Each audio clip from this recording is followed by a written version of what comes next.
Break it up is never easy. This is what Swedish supergroup ABBA sung as part of their iconic song, Knowing Me, Knowing You. And who are we to disagree with the great ABBA? Our theme today is breakups and new beginnings. And I'd like to talk a little bit today, not about a relationship breakup, but a career breakup.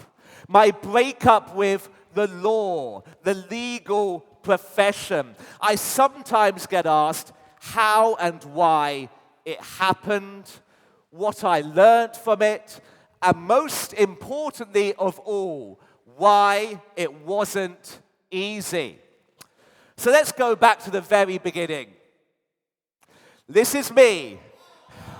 Thank you.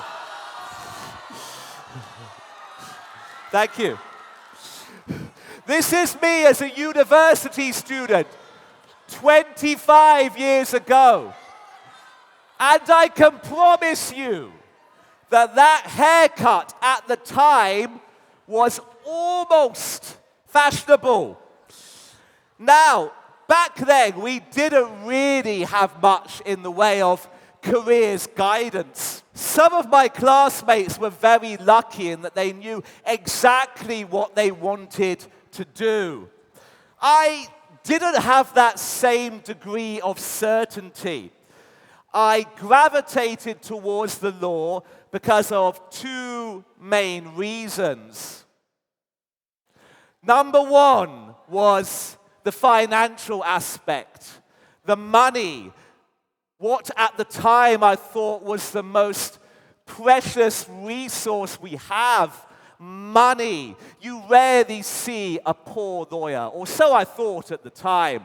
Secondly was the respect. Law was a prestigious job. People were pretty impressed if you said you were a lawyer. Law, along with medicine, was seen as a good, solid, stable career. A no-risk, safe option. In the absence of really knowing what I wanted to do, it seemed like a complete no-brainer to choose something that everyone told me would provide me with a good career. So, I jumped through the hoops necessary to make it happen. I got my degree in law. I obtained my postgraduate certificate. I got taken on by a law firm who trained me. Then finally, after all that hard work, I got to call myself a qualified solicitor. I felt a wonderful sense of achievement. I had finally done it. And for a while, it was good. I felt important. I enjoyed wearing the suit. I felt like I had a role to play. I worked in commercial property law, and although the work was a little dry in places, it was sufficiently challenging to keep me interested. So, what happened? Well, after 5 years, I was becoming more and more dissatisfied with my job. The expectations I had when I embarked on this career journey were not entirely being met in the way I wanted. Let's start with the money. Now, the salary was fine. However, with the cost of living in the UK increasing all the time, I certainly wasn't financially comfortable in the way you would expect. Second was the respect. I will never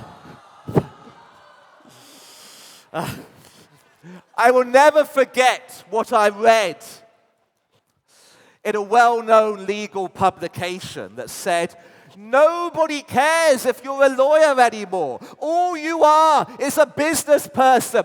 in a suit, selling legal services. And that really upset me. Thirdly was the work itself. Now, it was still challenging in its own way, but it was becoming increasingly mundane and repetitive. I had an image of myself as an old man doing exactly the same type of thing 40 years in the future. And that scared me. It terrified me. The legal landscape was shifting and not in an entirely good way. The long hours were making me feel burnt out. I realized I needed to make a change. A 1-year break away from the law to think about what I wanted to do next. A reset, a reboot. I took what those in the industry refer to as a 1-year sabbatical to consider my options. And what better place to spend a 1-year career break than the sunny climes of Australia? Now, Australia was exactly what I needed. I backpacked. I traveled. I savored the delights. I savored the delights of the Australian beaches. That's Bondi Beach on Christmas Day, if anyone is wondering. I met a bunch of great people out there.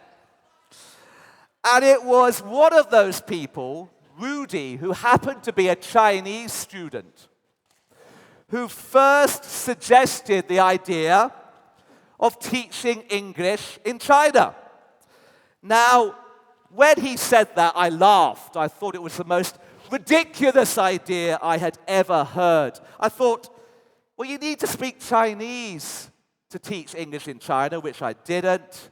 I had heard nothing about this back in the UK. But the more I thought about it, the more it sounded incredibly enticing. So, I swapped my law books for teacher's books. I retrained as an English teacher with the view of teaching English in China. When I retrained, I was in a class of individuals who were much like me, people who were going through their own career breakup. And talking to them about the future was an exhilarating experience. I will never forget the looks on their faces as they were talking about where they were going to go next. Some of them were going to Africa. Some of them were going to Asia. Some of them were going to Europe. I myself extended my career break for 1 year to go to Yangzhou. I took a job at a university in Yangzhou, and from the very first minute, I absolutely loved China. It was a spellbinding and transformative experience. The students that I was teaching were genuinely appreciative that I was there in a way that my law clients were not. And the work itself allowed me scope to be creative in a way that the law did not. It was everything that I had been looking for and everything that I needed. I was happy. I was content. So, what happened next? Can anyone guess? I went back to England. I went back to the law. I practiced for another 2 years. Not particularly because I wanted to, but because I couldn't let go. I couldn't move on. I couldn't make a clean career break. It wasn't until 2012 that I finally summoned up the courage to come back to China to teach. And I've been there ever since. And I'm much happier as a result. So the question is, why? Why the hesitation?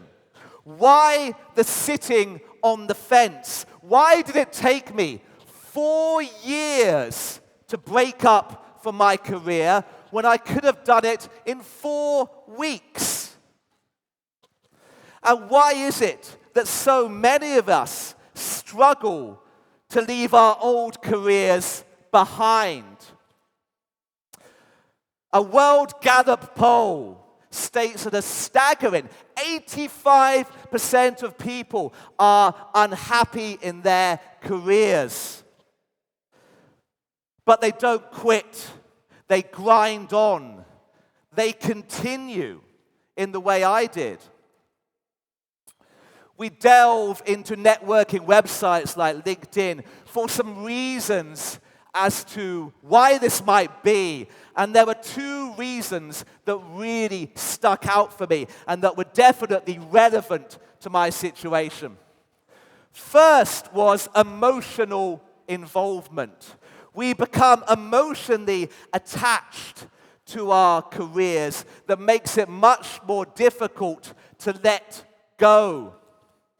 The sunk cost fallacy that causes us to keep investing resources in something because of resources already invested leads us to remain in unfulfilling roles. This was definitely relevant to me. I didn't want all of that study to be for nothing. Second was social pressure. Society places great emphasis on prestigious job titles, high salaries, which makes it much more difficult to leave those jobs behind. We don't want to give up these jobs for fear of letting down friends and family and the perceived shame of failure. This was definitely true in my case. You see, we come to events like this and we get fed cliches like follow your heart, follow your passion, do what you want to do, don't listen to the opinions of others. And we sit there, much like you're doing now, and go, yeah, yes.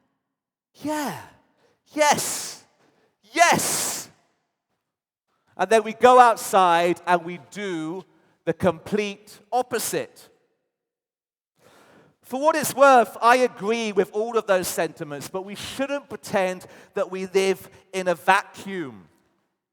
We are hardwired from a young age to seek the approval of others, so we shouldn't pretend that the opinion of others and society doesn't matter, because it does.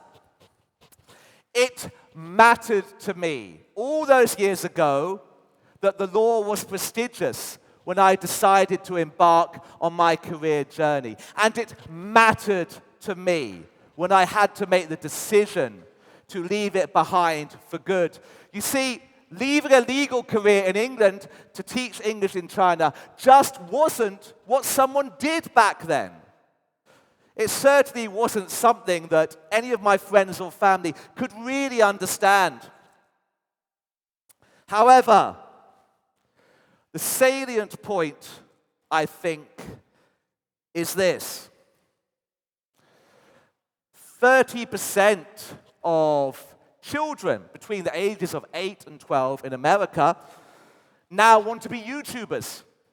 YouTubers, podcasters, influencers, esport gamers. These are all jobs that didn't exist 20 years ago. They've probably gained acceptance as career choices, but are they yet seen as prestigious? Maybe in 5 years' time, they will be. The AI revolution is set to change the workplace dramatically in ways we can't even imagine. Maybe the most prestigious careers of the year 2040 don't even exist yet. Society's conventional view of what is prestigious and what is not can take a while to catch up to the reality of what is happening in the workplace. The risk, therefore, of making our career choices and decisions based on what is prestigious and what is not is that we are out of sync with some of the newest and most exciting career opportunities in favor of those that are maybe dated or on the decline. That the advice that we receive from career guidance counselors and parents runs the risk of merely being recycled advice that they were told when they were younger. Something that was true then, but it's no longer true now.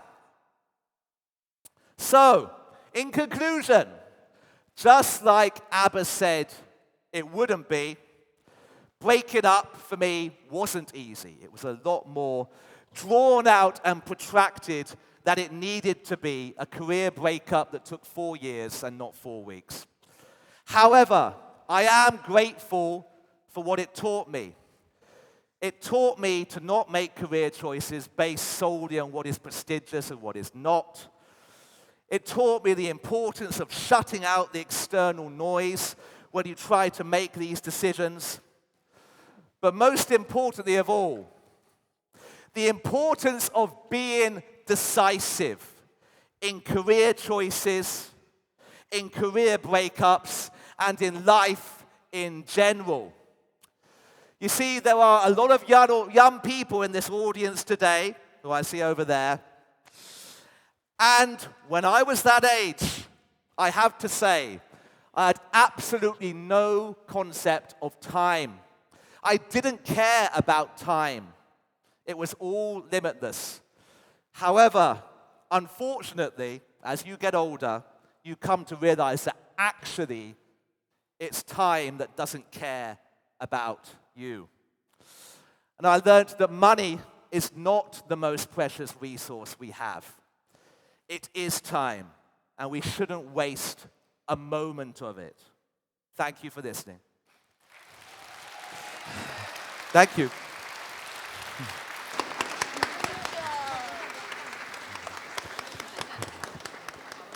Thank you.